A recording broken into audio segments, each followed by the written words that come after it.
Hey guys, in this video I will show you how to create Stripe account with Payoneer. Alright, so let's begin with the video. First, open your browser and go to Stripe's official website at stripe.com. Once you've successfully logged in, you'll land on your Stripe dashboard. Now, let's move on to linking your Payoneer account to Stripe. Go to the Balance section where you'll see an overview of your Stripe account balance. Here, click on Manage Payouts drop-down menu and select Manage Bank Account option.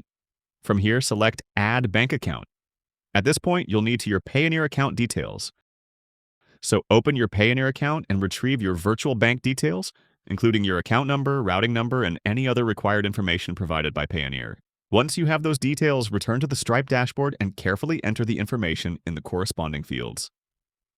After confirming that all the details are correct, click Add Bank Account again to finalize the process. And that's it.